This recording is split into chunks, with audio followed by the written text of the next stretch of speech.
The properties of gases can be explained using the kinetic molecular theory of gases. The kinetic molecular theory of gases is a set of principles based on the following assumptions: that gas particles move randomly and rapidly, that the size of the gas particles is small when you compare it to the space between them, because the space between the molecules are so large, the gas particles exert no attractive forces on each other. The kinetic energy of gas molecules increases with the increasing temperature. And gas particles have elastic collisions, which means they rebound and travel in new directions when they hit each other. When gas particles collide with the side of the walls of the container, they exert a pressure. Pressure is one of the properties of gases that we have not really talked about before this point. When discussing gases, there's 4 pressures that describe a gas. You can see them here.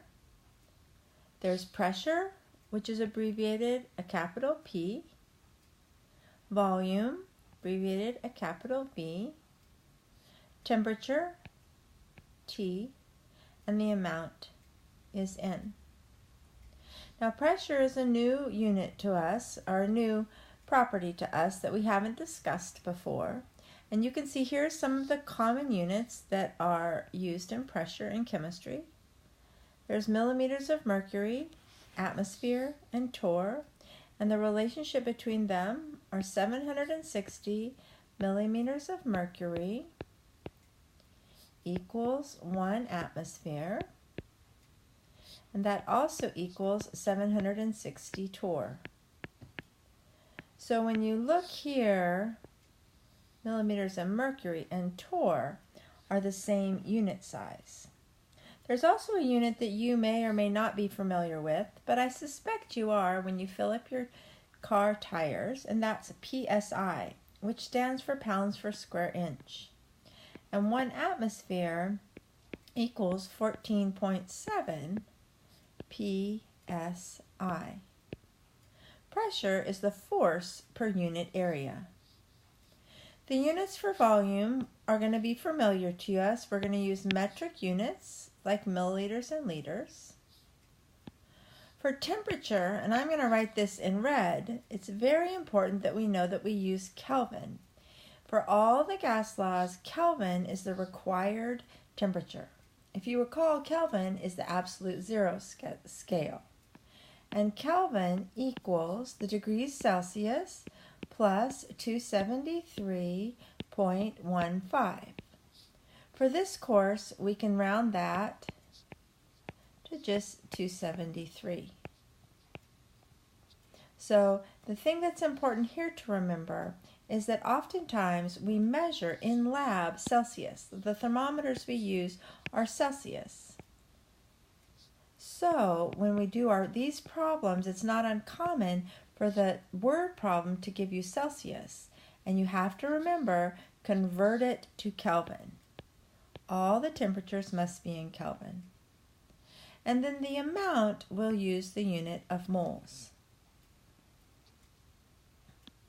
Let's take a look at these units for pressure and just do a couple conversions to help us feel more familiar with these units. So 630, doing letter A, 630 millimeters of mercury, 2 atmospheres. On the previous page, I wrote the 760 millimeters of mercury equals 1 atmosphere. So to convert, we write down what's given, and we're going to set our equality up like a conversion factor.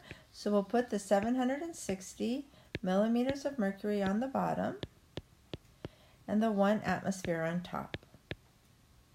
We do this so the unwanted unit, millimeters of mercury, cancels.